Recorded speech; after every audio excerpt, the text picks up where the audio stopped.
Good morning, Middle Earthers. This is Maggie Rose Cunningham coming to you for Middle Earth readings today. It is Monday, the 30th of May, and we're going to be looking at the planetary movements through the runic wheel and looking at what Weird has in store for us collectively. And for those of you who are able to join me live, I'm going to be asking you to share your rune of the week so that we can look at how your individual weird, your personal weird, is flowing with the collective weird. Now, we're just starting a new month. Obviously, it's the end of May and we're starting in June. So those of you who are members of our Sooners Star Wheel package, you will have received your email telling you all about the planetary movements for the month ahead. And I thought, well, actually, this is a good moment to take stock for everybody, whether or not you get that package or not, just of where we are and of how working with runic astrology supports us in our weird weaving. So I like to think about heroic destiny. In my view, everybody has a heroic destiny, something that is both fulfilling for them personally, and that is an act of service that they have come down, to Middle Earth or up to Middle Earth, wherever they've come from, to bring about.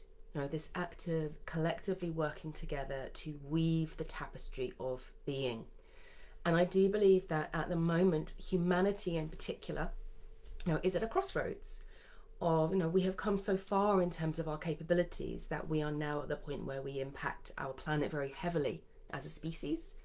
And we can either do that for good or we can do that for bad. And obviously the animals and the planet are suffering because of us at the moment, and we are suffering because of us at the moment. And as we all know, the planet will survive, but we may not, and the animals and the plants that we cohabit with may not. So I suspect that a lot of the heroic souls that are being unleashed, from the halls of Valhalla, or from Freya's hall, or from whatever incarnation you have been in prior to this, have come with a great destiny that you are here to pursue. And that doesn't mean necessarily that you're going to be on a big platform shouting about it. It is simply that there is a contribution. And so a lot of the purpose for me behind Middle Earth readings is working to help you to really get into alignment with who you are, what your purpose is. And I do believe that the more that we step into joy as well, into joyfulness and fulfillment, the more we are connecting with our heroic destiny. I don't think that it's personally, I don't believe that we have to be in suffering and sacrifice in order to be heroes. Wouldn't it be an amazing thing? Imagine if that which we desired the most strongly in our hearts was also that which our planet and the gods wanted for us. So that's one of the reasons, really the primary reason why I come and I do this with all of you, wonderful people who come and either come live or watch afterwards. So through the course of of thinking about the month ahead, if you receive Sooner Style, you get all of your planetary movements ahead, and the way to work with it really is to look at, first of all, what runes are particularly present, and are they runes either that strongly resonate with you already, or that might come up, when you do your weekly reading, or they might be present for you in your birth runes if you know your birth runes. So you're looking for, strong energetic resonance, and that might be positive. Oh, that's my birth rune, that's brilliant, that's my sun rune, I can really get into this. Or it might be that there's a misalignment that you need to work with in some way. The other thing to do is to be looking at the planets and to look, okay, what is their sphere of influence?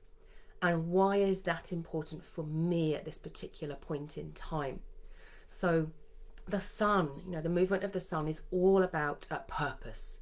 It resonates very, very strongly. So its energy is very strong, and it probably brings through the pure rune energy in the strongest sense, because it doesn't have an agenda other than to draw us more strongly into purpose. So we can use, that's why we use the half months, and we work with the half months, and we say, okay, where are we right now? Half month of Ingus, we're going to be moving into the half month of what am I talking about? We've just moved into the half month of Athala, and how can that support me in my work and in my practice at the moment? So getting that energetic resonance going. The moon is a more receptive energy. It's much more about supporting us with that sort of like our receiving selves. We can't be part of the world if we're just like little bubbles that don't receive anything in. So we're always being impacted on by the energies around us, and the moon helps us to work with that powerfully, to work to receive and to respond. Receive and respond.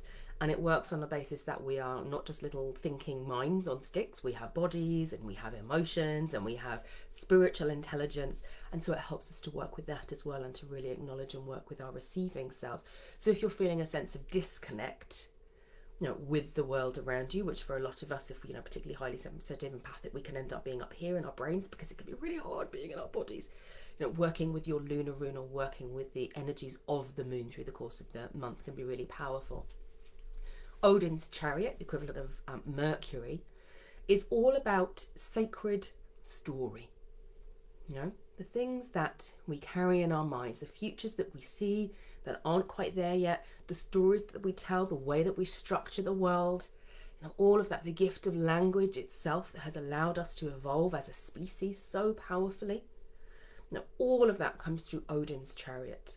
Frigg's chariot, the equivalent of Venus, is about the sacred land. Our relationship with the sacred land, with our homes, with our hearths, with our environments. And it's those two things together, if you think about, Odin and Frigg on the throne together.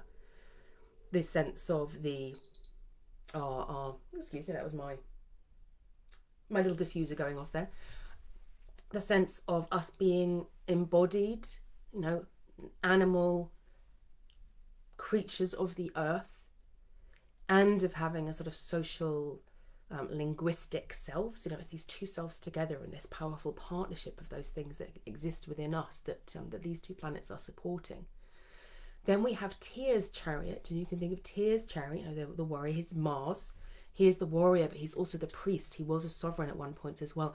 And I often think about him as being the action that we take to protect the story we believe in. The truth that has been created through our understanding of the way our minds work, the way society works, the way the world works, and the action that we take to protect that truth and to move into integrity using our Tyr's chariot. Thor's chariot, the action we take to protect the sacred land. So Tyr is protecting the sacred story, Thor is protecting the sacred land.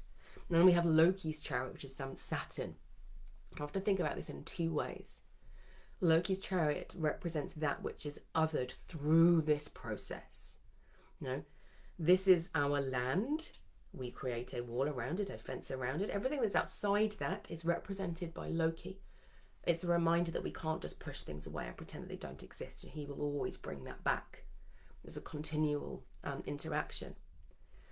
That which is othered through our process of making stories about the world, or of defining the land in a particular way. He also represents, there's two, there's a duality here. That which is othered and pushes back, but also that which wants to stay the same, and doesn't want to move forward, and doesn't want all of this evolution and progress. If you think about Odin and his continually evolving sacred story, and Frigg and this wheel of the year that's turning all the time, it's the resisting force.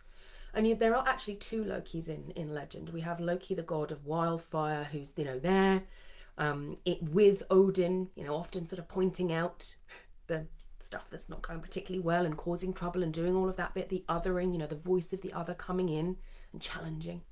But we also have Utengard Loki, so a giant who clashes with Thor. He's a hugely, incredibly powerful giant who stands in opposition to the gods, and whose job it is to bring the brakes a little bit and say, hold on, are we going too fast here? The resistance to change itself.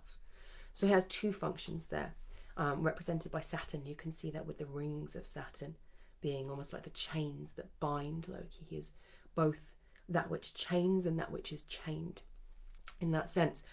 We do have three other planets as well. So we have Aegir, Hela, and Urd's chariots. Those are about collective destiny weaving, and I don't want to overwhelm you at this point, but I thought it would be nice to just do a little bit of a summary, I suppose, of how you can work with the planets, and to think about those planets as being spheres of influence. So if you're thinking actually at the moment it is about, the meaning, what does it mean? Why? then Odin's chariot and Frigg's chariot are great to work with. If it's about I want to take action, I want to move forward, or I need to feel that sense of that whatever the ideas are that I have at this point, that they're protected. Am I doing my best in the world? You can ask Tia that for that. Or is the cause that I'm working for, is my home, my land. I need to feel that sense of protection and thought. You can work with thought to do that, as opposed to why, which would be Frigg. And then Loki is always there. It's always an idea to pay attention to what Loki's trying to tell us. Whether it's you need to embrace that rebellious nature a little bit more strongly, or whether it's maybe actually the self-discipline is needed. Now, at this point in time, this week, Loki's chariot is about to go retrograde. And when he does that, we can think about this as being, he moves more into that requirement for us to act with self-discipline ourselves. It's like he says, I'm going to step back a little bit now and see if you can do this on your own, or if you're going to need me to come and prod you a bit.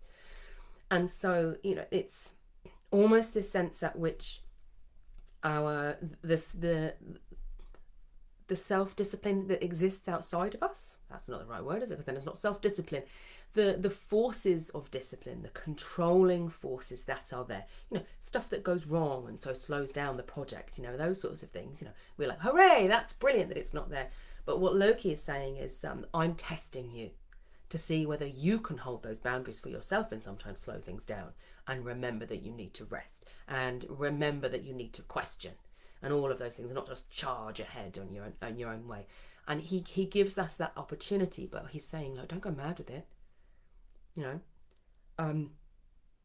You need to take responsibility now, is what he's saying there. So when he goes into retrograde, it's worth bearing that in mind, and I'll come back to that when we think about the themes for the week. So Odin's chariot has been in retrograde through the last, God, it feels like about 1,000 years, honestly, I swear. But he is now starting to move out of retrograde. So between about the 3rd and the 5th, he's going to be moving out of retrograde. But it tends to be, I think quite a lot of people get impacted on that for longer. Now, if you have done your work of honouring Odin's chariot in Ingus, the seed self, if you have allowed yourself to move into that quiet space and to take time and to rest and to breathe and to disconnect, then the transit out of Odin's chariot retrograde back into direct motion should hopefully be a little bit easier. I really struggled with this, actually. It's interesting. I was like, I'm really struggling to disconnect. I'm not going to be able to do it. I was really in my head last week. There's been a lot of, people will know I've been struggling with technology a lot, and I think there's been something going on for Odin's chariot for me. And I felt that little combination of Odin and Loki for me last week, in that I planned to go away on a retreat, as all planned. I was going to go away, I was going to go into the woods, and then I had a message literally just before I was going to go saying we can't do it, that my facilitator was sick. There were absolutely good reasons why it didn't happen. And I remember this sinking feeling inside me of going, oh no, but now I will have to, there's all this work that I need to do, this staff, this blood, blah, blah, blah, blah, blah, blah. Now I could use all of this time for this, and I could do all this. But there was that little voice in the back of my head saying, you needed this. No, you really, really needed this. And yes, all of the other stuff needs you as well. And yes, you're worried about it. But if you don't take this time, bad stuff is going to happen. is what I felt. And so I took the decision that I was going to disconnect entirely from technology for 2 days. And I did that, and it's been really, really good for me. And I certainly feel more confident in my ability to weather this coming out of retrograde period with Odin's chariot now. So we will see whether I've taken enough time to nurture the seed, the seed of the new, that does need us to disconnect from the old, and does need us to rest and to honour the inward time. And Odin's chariot is going to remain in Ingus. It's been in Ingus for an incredibly long period of time, because it went into Ingus, it retrograded all the way through Ingus, it never came out the other side, and then it came back up through Ingus, and it's going to be now making its second transit through Ingus. It's an incredibly long period of time for Odin to be in any one rune. I keep doing this, so that's the Ingus rune there as the seed. So there is still time, and there is certainly a call within Odin's chariot but also with the other planetary movements that are happening, to continue to honor that need for quiet and that need time to descend, time to understand, time to process, time to allow whatever vision is birthing inside you to reach its fullness and gather the energy in that it needs, and not to be like go go go, you know. Which is why I find it interesting that we've got Loki's chariot going into retrograde as well, because I think that what that's doing is it's saying, yes, there is a discipline here to recognizing where you are at any point in life. So right now, so I've said, you know, the seed phase is important, and as we move out of that, Loki's chariot will still be saying to us, what is the self-discipline that you need in order to move forward sustainably, you know, without going mad in all directions, without burning yourself out trying to do too many things at once. You know, it's saying this is the time for you to apply the lessons that you already know. You know, Loki, you know, he likes to teach, he likes to come and, you know, light fires under stuff and see what will happen and things. He's an experiential teacher. What does your experience teach you about how to manage your own energy well? Apply that, is basically what he's saying for the coming period of time. Even as Odin comes out of retrograde, you know, this is a new world that we're birthing here, people. And Odin will not move until the 21st of June, I want to say. Yeah, I'm fairly certain it's the 21st of June, because I think it's with the summer solstice. And that feels quite significant to me, that he's had this period of time and descent, and then he's going to come and he's going to move into Athala, finally. So we also have Frigg's chariots moving. So she's going to move on the 4th. We've got a good few days before anything like major happens. So everybody incubating in your seed.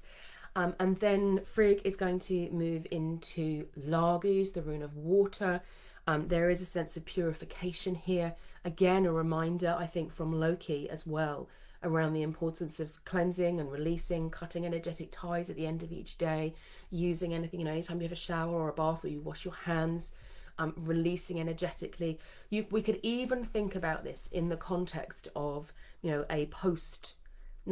not post-COVID, that's the wrong word that I'm using, but like now that we're like settling, I suppose, into a world where COVID just exists, that there are some things that we need to know about, just like washing our hands more regularly so we don't get sick all of the time. There are lessons that we should have learned from having other illnesses, you know, occurring all of the time. And yet as a society, we are much more ready now to recognise, you know what, I need to be more careful about managing my boundaries energetically and physically, you know, because I don't want to catch all of the germs that are out there. So what can I do about that? So that's one of the things that, you know, Frigg is asking us about. It's like literally those cleansing rituals that we can bring in. And there's this real sense of healing that comes through. Lagus is a healing rune. And so there is a sense of how can we step into fuller wholeness through this time? You know, that's what she's asking of us. And at the same time, on the same day as Frigg moves into Lagus, Tyr is going to move into Ewa as the rune of the divine partnership, you know, the horse and the rider. And he's asking us to, it's almost like to recognise our woundings, which again brings back that theme of going, what are the life experiences that you can think of almost as like scars, sacred scars? They don't have to be ugly, they're like beautiful scars of experience that we carry with us, and to recognise them and to honour them and to say, what do I now do differently because of the experience that I have? It's not enough just to know stuff, you know. Oh, I know that when I drink more water, I feel better, or I know that when I go to bed at a reasonable time, I feel better, or I know that if I work really hard for too long a period of time, then I burn out. That's no good. Whereas if I take 2 days off and I don't look at technology for those 2 days, once a month, that's what I'm intending, once a month, my energy will be higher because of it. So Tyr is saying, look at the wisdom and the experience that you carry inside you about the way in which you operate as a sacred being. Claim it and step into wholeness with it, is what he's saying on the 4th. Now, the only thing I wanted to mention, it's just because I noticed it this morning, for those of you who do get seen a star wheel and you've got all of your planetary movements, it says that Tyr's chariot started in Tewaz. It actually started in Bacano, and you know that because you had the planets from the previous month, but in case you're looking and going, hold on, what happened there? Where's Bacano? It's just a typo. Yeah, that's just for those of you who got that out this morning. I noticed that. And then I've already mentioned that Loki is going to go into retrograde. So that's going to happen on the 6th, but we know there's this transit period. And during that period of time, there is just going to be a lot more disruption, a lot more testing of boundaries, a lot more, you said you wanted to do this, and now we're going to, all of the resistance that we can possibly bring to test whether you're really committed to it or not is going to come through at this time. I suspect that's been happening for a good week or more, because he's a larger planet, and so his transit takes a bit longer, and it may well continue as he moves through. So really the only way to deal with that is to say, I know what my truth is. I know what is right. I will continue to pursue this path. I will listen to whatever is happening around me, but I won't automatically make it mean doom. I won't automatically make it mean that my microphone has broken again, that I am never supposed to share anything out there in the world ever again. I will make it mean that Loki is saying, is this really important to you? If my microphone had broke and I'd gone, oh, well, I don't have to do this, I don't have to do this today, that would have told me this isn't really that important to me. But because I want to fight for it, that tells me that it's important. And that's what, we can make that be the meaning of these things that are coming through at this point. It's a reminder of, if it wasn't important, it wouldn't matter to you. Shed all of those things that when something comes up and it means that you can't do it in a particular way, that that you're doomed in some way, and just go, what does this matter to you? So I was really looking forward to my retreat, and I know it would have been a beautiful and wonderful experience. But what I did was I sat down and I went, okay, what might the reasoning be behind this? And for me, it was about recognizing that actually it was the disconnection from technology that I needed the most. I needed to be in my body. I did loads of gardening, lots of tasks just around the house, and it was so lovely. And I did cooking and all the things that I really love to do. And I noticed the number of times that my hand itched to just go and look at the phone, just to look up a recipe or something, because I tended to put them on my phone and not write them in my book. And I said, it would be quite nice to actually have this written in the book and not have to go scrolling through wherever the recipe is. And that will reduce my dependency on technology, so that I can recognize technology as being a tool that supports me with my Odin's chariot in sharing sacred story, and it supports me with my tears chariot, like taking action, but it is not the meaning of my life. So yeah, that's my invitation to you. And I think that we are ready to move on to people's runes of the week. Oh, before I forget, there was a question. Now, very bizarrely, I think that somebody texted me and it came through on my email, and I can't see the full thing, but they were asking about a book that I'd mentioned at the Healing with the Runes workshop. So the book was called Runes, the Secret Healer by David Frank. So whoever that was, there is your reply. And I hope that's helpful, and I hope that whoever it was came from, that you see this. Let me see. So Felicity, you have got Urus for you. I'm just going to be thinking about this in the context of what we've been talking about around self-discipline and what's important, and recognizing what's important.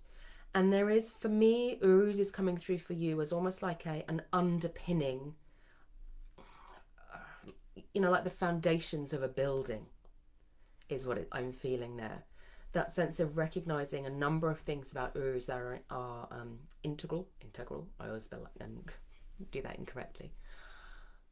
There is a sense of recognizing yourself as strong, powerful, tenacious.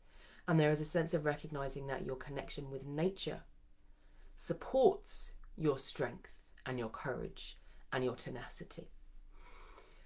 And a real sense of Urus honouring your integrity of spirit. So it's taking that moment to say, these are the things I know about myself, And whether or not, sometimes we can make meanings about them. We can be like, oh, it's just honoring all of those things that you know about yourself as sacred. Similarly, I was talking about that sense of like looking at our energetic bodies or our sense of ourself in a similar way to we do our physical bodies, and recognizing, our sacred scarrings and our sacred woundings, and just saying this is part of the sacredness of me, is what I'm saying. And Uruz is offering itself as a witness in that sense. The witness as like the crescent moon that watches us and witnesses our growth and our moves, through the cycles of the year. And the drinking horn that we take oaths on is also Uruz. And it's saying, Uruz, I already embrace you in your wholeness, in your entirety. That is my function. I wish you to do the same. Esther, you have Suelo. And again, it's interesting that I was seeing the crescent moon in the sky for Felicity, and now obviously the sun, we have the Suelo. So there is a witnessing there as well. But I feel as if this witnessing for you with Suelo is a witnessing of your willingness to follow the path, to follow guidance wherever it leads you, and it's an honouring of that within you. And again, it's a questing there, questioning from the Suelo rune, again looking at seeing the self as sacred and honouring the power of Suelo within you, the power to trust, the power to follow your intuitions, and recognising that although the intuitions might come from externally, they might come from outside of you, the power to trust those intuitions and follow them comes exclusively from within you. And so Suelo is asking you to recognise that power within you, and again maybe to do a little bit of like looking back over your path and saying, yes, these are the times when I have followed guidance, even though I might not have made sense, or it might have felt a bit risky at some times. Honouring that element within you and recognising that that's part of you already. And Marie, you have the North is rune within, and again I'm really feeling this theme now of these runes that are coming up, coming to ask you to acknowledge and recognise a power that you already possess inside you. And I think that Marie, for me, this is about someone who is sensitive not just to when the North is rune manifests within you. You can feel it as that, almost like that aching, like the belly ache that you get, or the sense of emptiness that you can get within the solar plexus at times, and that you are able to follow that, and that you do for yourself within your life. But it's that ability to sense that in others as well, to sense when there is lack or absence or emptiness in another person, and to act very sensitively around that. The North rune is a very sensual rune as well. So it's almost saying to me that sometimes somebody might come and ask you for help, and you will be like, yes, absolutely, no, I will provide that help. But it might also be that you do that in quite subtle ways, helping somebody to find, to soothe their souls, to find medicine for their souls. And it's again asking you to acknowledge that power within you, that ability to sense the need, the suffering, the emptiness inside, another person, and not trying to fill that void. And who knows, I don't know, Marie, you'll know better whether that's something that in the past you might have tried to do. It's a very, very instinctive thing, particularly for people who are natural healers, to do, to feel the pain and suffering in another person and to want to give their own energy. But it's honouring perhaps a journey that is then taken to say, yes, I'm here and I can witness that in you. What could I do to support you in recognising that within yourself, first of all, because a lot of people don't, they don't feel that within themselves because they become numb. North brings numbness eventually. So it's very gentle and not taking responsibility for the other person's suffering, but being sensitive to it and opening yourself to the possibilities of what could change for them.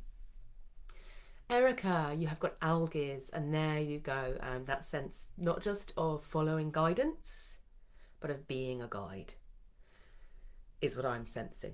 And I don't think I actually need to say much more than that. It just came through so strongly with the Algazrine saying, honor that within you and make sure you are making time for it.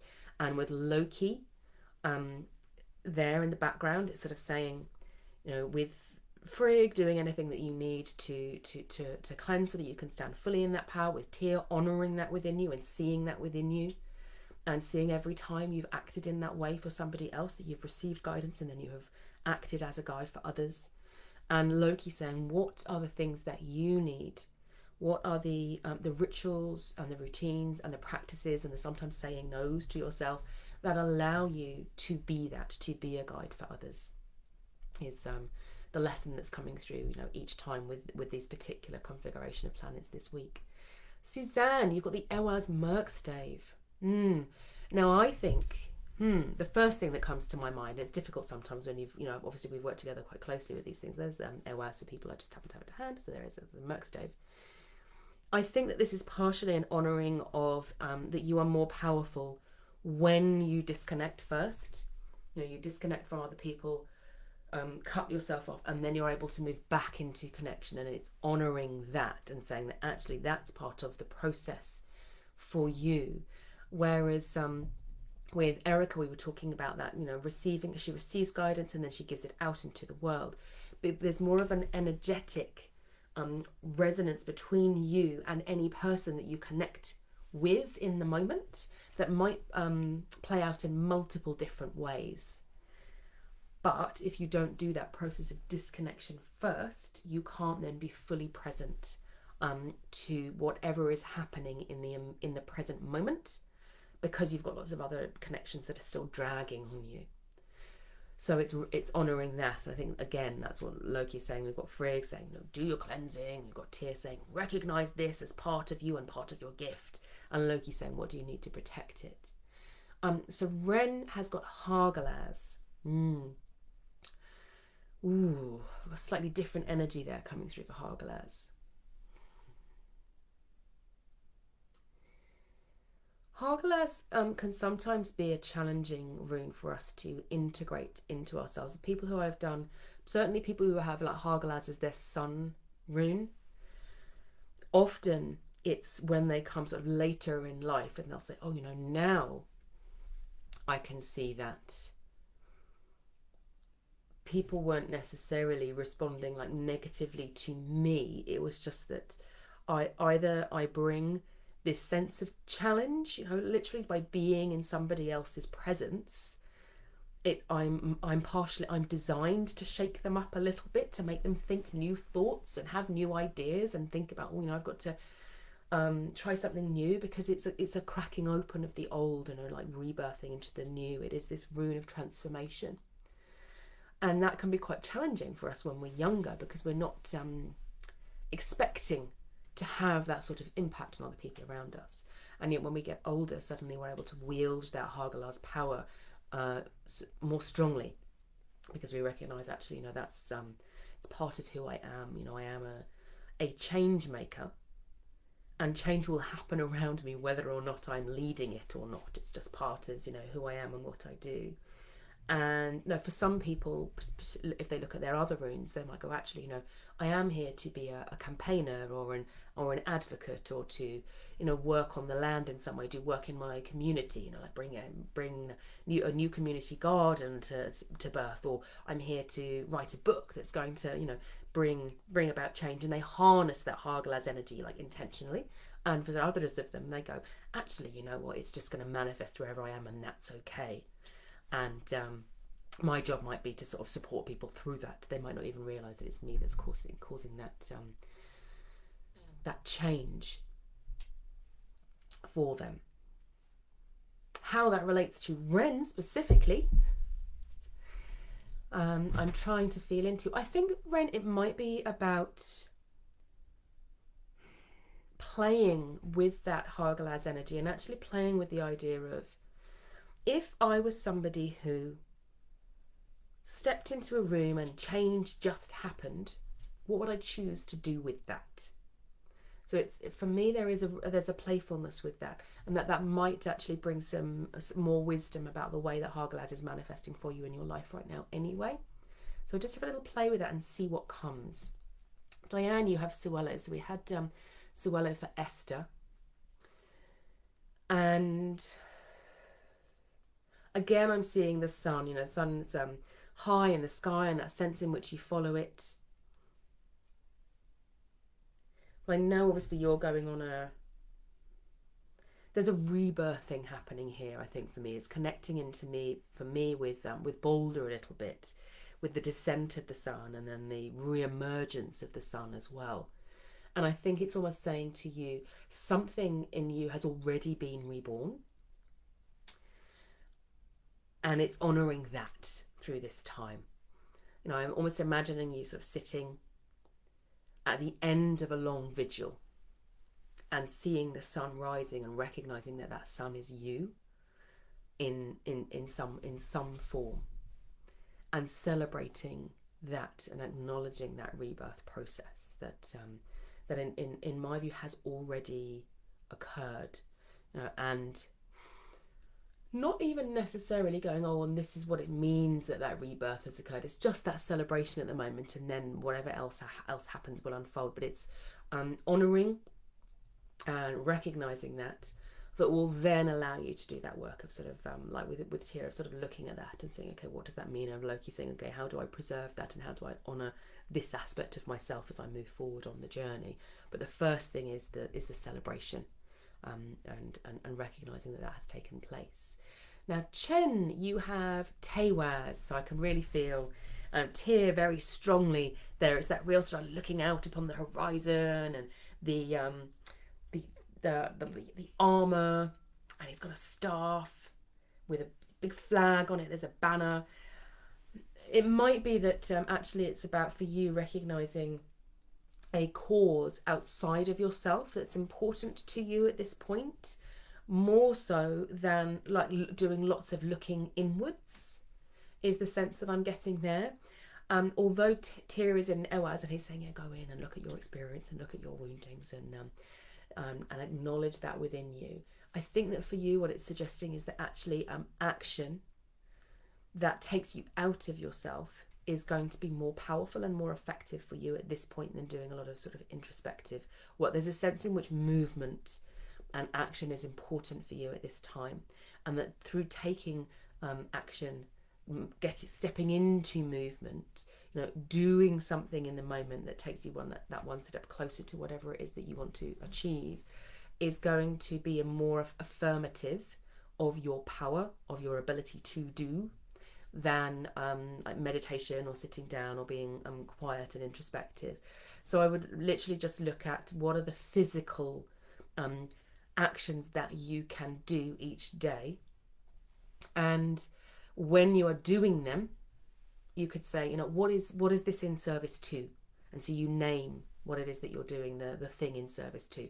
And I'm literally thinking about this very, very concretely, like things like, I am now doing the washing up in service to the honouring meal times and cleansing and having a home that I feel proud of, or that brings harmony, whatever it is that's important to you, whether it's like beauty or hygiene, or it's naming those things as you do that in terms of your daily tasks. So each time you're in action, name what it is that you're honouring through taking that action. And then Troy has Wunyo, Troy. And I think the sense that I have here is about, again, perhaps more of that honouring yourself as someone who prioritizes bringing joy into any occasion, promoting harmony, looking for, what's the word I'm looking for? We've talked, if you've ever done any of the lives where we talked about frith weaving, it's that sense of being a frith weaver in your tribe or your community, where you are somebody who sees the synergies across groups. You notice if somebody's not speaking, or you will do something that to check in on the group, and you're looking to build luck, through the relationships that are around you. And you're not looking to build your personal luck. You're looking to build the luck and the power and the joy of everybody around you. And it's honouring that within you and recognising that as a gift that not everybody has. You know, a lot of what we're talking about here is recognising that the change that, you know, the gods have in mind for us, you know, the new future where we are, well, alive for a start, you know, alive, enlightened, you know, still adventuring, still having all of the things that we hope for, you know, successive generations, requires different and unique gifts to be brought from each person. You know, we don't all bring the same. And so it's recognizing that there are unique qualities that you bring and that the Runyo rune is coming forward to honor in you. So looking for them, naming them, honoring them, sitting with them. And for some of you, it might be that you find that process of looking at yourself and celebrating yourself a little bit uncomfortable. If that's so, good. We like uncomfortable. You know, if it was easy, we'd be doing it anyway. So it's owning that aspect of ourselves. And so each of the runes that is coming forward is saying, you know, I am already within you. I want you to honor me, honor the presence of me within you. You know, each of the runes is divine, but they exist within us as well, and we are divine. Trish, you have algas, but it's the Mercs day for this week. Now, the first thing that I saw, Trish, was interesting, was a gardening fork going down into the earth and digging the earth up. And there is a real sense of perseverance and optimism and hope that comes through for me with this rune for you. Almost if you think about Odin with his Ingus and his descent and the seed descending into the darkness, there is a sense of, for you, in which you see the potential in every person and you see the potential in every situation, and you're willing to dig for it and look for it. And there will come a point where you think, oh, you know, I've dug enough with my fork now and I don't want to damage the tender shoots that are down there. So you'll get down on your hands and knees and you'll, you know, use your hands to draw up the earth and bring forth, you know, I'm seeing like almost like bulbs now, and bring them forth and treasure them and make them precious. And so what I am really feeling for you is that sense of recognizing that. With Erica, we were talking about the algas rune and guidance, and that she's, you know, the to act as a guide. For you with the algas rune, it's that sense of almost sometimes we look to the divine for guidance, and sometimes we look to the divine for blessing. You know, that sense that I feel blessed, and it's almost like that's your gift, is that you can make others feel blessed. You make them feel precious. You make them feel special. It might not just not be other people as well. It could be, you know, a place that has felt neglected, abandoned, you know, unsacred in some way, and that you see the sacred within it and you bring that forth again. And the same might be true of a person in that same way. And again, it's recognizing the way in which you do that, the way in which you, through your actions, through your care, you know, tenderness, thoughtfulness, listening, whatever it is that you do that makes another person feel as if they are in a state of grace and blessing, is something to honour within yourself. Crystal, you've got Ingus or Ingwas as well. It can be pronounced either way. And we're still very much in that Ingus energy with Odin's chariot. So there is a sense here for me of still of patience, and almost that sense of which, you know, I was talking, maybe that's why Trish has come first, of you know, when we have that sense in which we want to be seen, we're working so hard and we want to be seen and acknowledged. You know, of course we all want that. You know, it's a natural thing to want to be seen and acknowledged and valued. And there's, you know, a sense in which the seed beneath the earth has yet to experience that, and yet or knows the potential of what it holds inside itself, you know, at some instinctive level, and it's waiting for that moment to burst forth into the light. And I think that there is a real sense of connecting in for you, recognizing that the desire for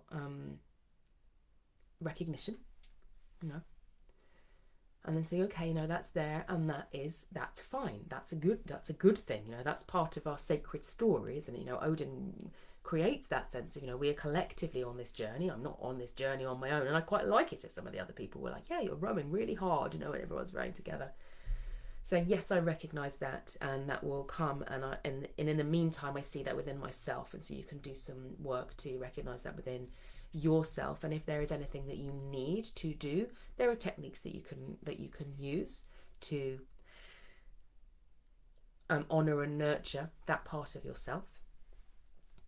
And yet, at this point within the cycle, what your seed needs, your purpose, you know, the thing that you're here to create, is to wait for the right moment. You know, so it's for you, it's about recognizing, by being patient and by waiting, I'm waiting for the right moment for my next idea, my next project, my next step in, you know, the next flowering of my soul. What I'm waiting for is the perfect moment for my purpose to unfold, so that it will be the most powerful. You know, and it might take a little bit of time for that to happen. So connecting with the light and knowing that you will know, and perhaps looking at the summer solstice time, because, you know, that's when Odin's chariot will move out of Ingus as well. That might be a time where you think, yeah, when is going to be the most powerful time for me to push on this intention that I've set, and looking at it that way rather than, oh, you know, I really wish that I was already there. Looking at the timing there. Darren, hope everyone had a good weekend. My rune for the week is Iwaz. So there is a strength there within Iwaz, a protective strength and power. That sense of being sometimes stronger than you think that you are.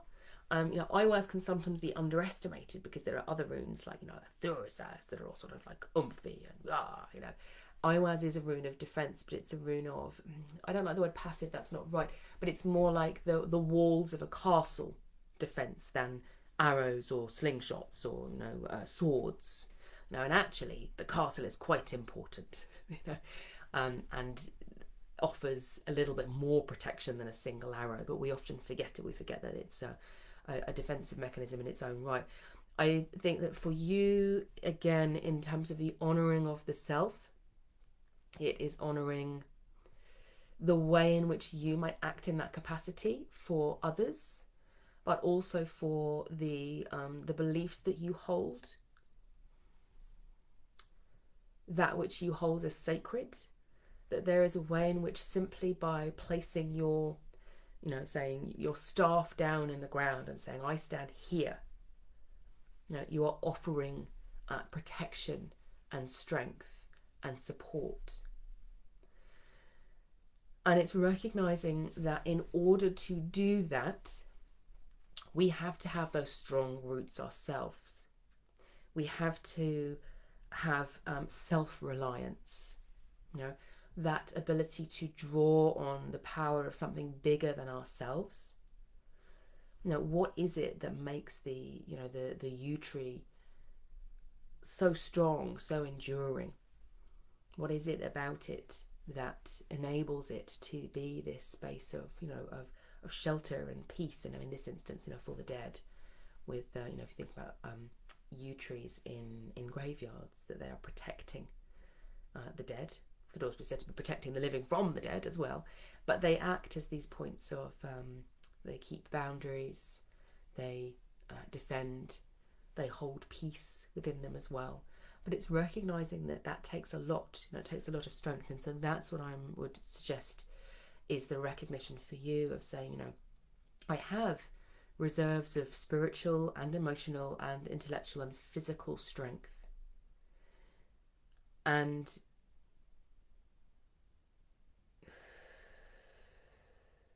perhaps almost a recognition that it does take energy and conscious thought to keep on supplying them.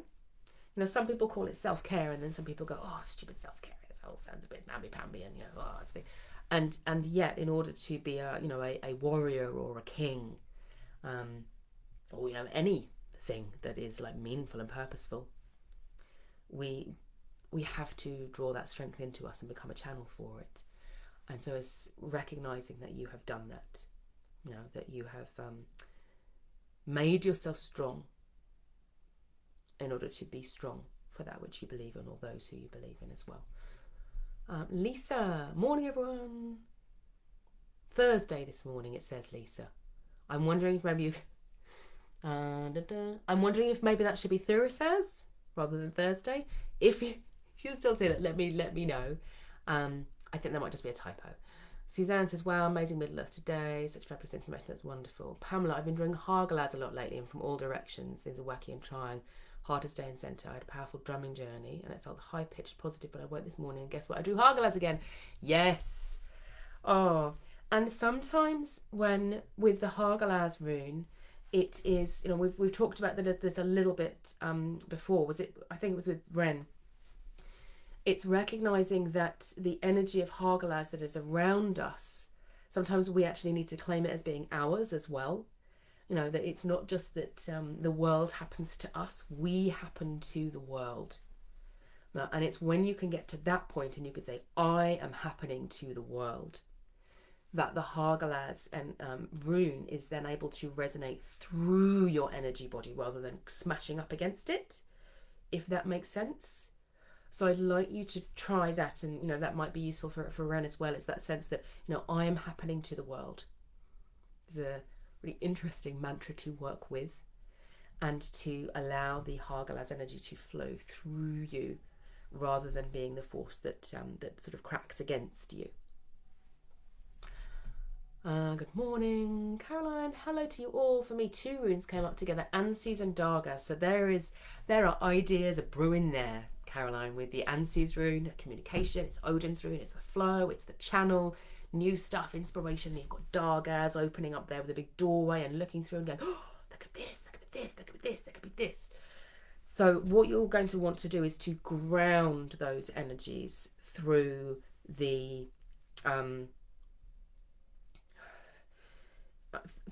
course of the other runes that we've got. So you're going to be wanting to use like literally a grounding technique. I'm thinking about Frigg there with Largus, but there are other grounding techniques that you can use to allow whatever is coming in to ground, move through your body and out of your roots, trusting that whatever it is that you are supposed to bring through will come through and will have that, the circuit will complete. So you have the idea, and then it comes down and it finds its earth and it gets its fuel, and then it's going to come back up and you're going to be able to manifest it. But what tends to happen, not always, but this is a sharing for everybody, is that particularly if we're either very, very creative people and lots of stuff comes through all the time, or we're in a creative cycle, is that it all comes in and then it gets stuck. It gets stuck in us because there's so much all happening at once.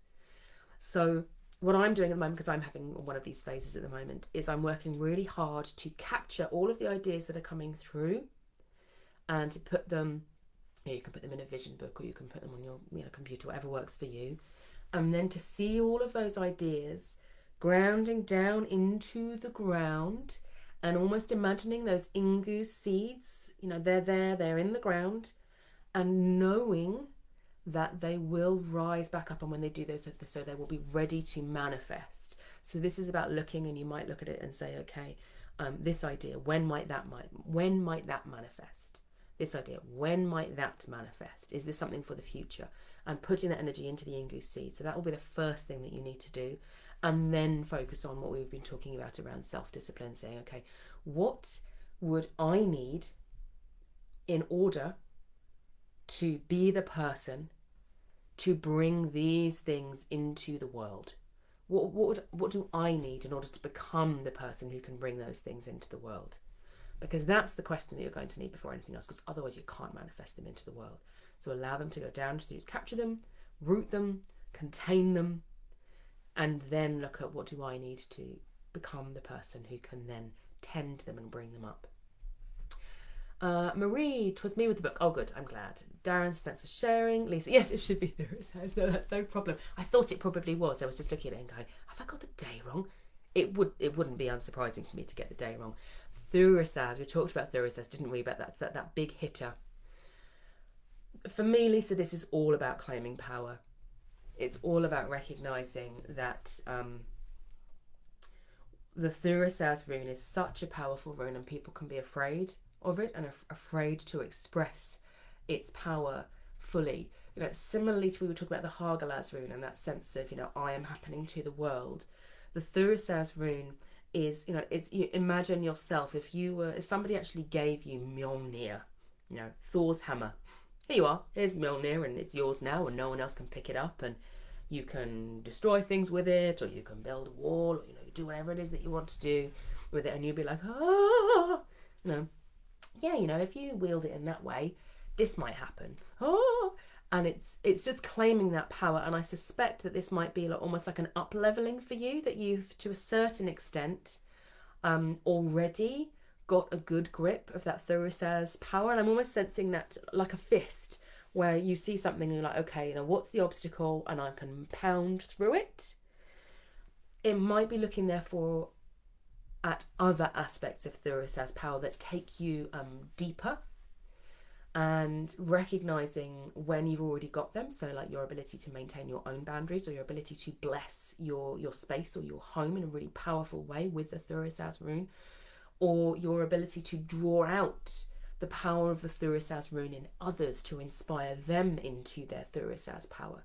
It's playing with that and looking at all of the different ways that the Thurisaz energy might be manifesting in your life, and how could you claim that more strongly, is the sense that I'm getting there with your Thurisaz rune. So it's the next level, honouring that within you and recognising any areas where you might feel that little bit of am I being motivated by fear or anger or annoyance or frustration, releasing them with your Largus, Frig's Chariot and Largus. We're going to get rid of that so that I can more strongly claim that Thurisaz power within me. Whereas Hagalaz is like the change maker, you know, and it can feel a bit like a force of nature.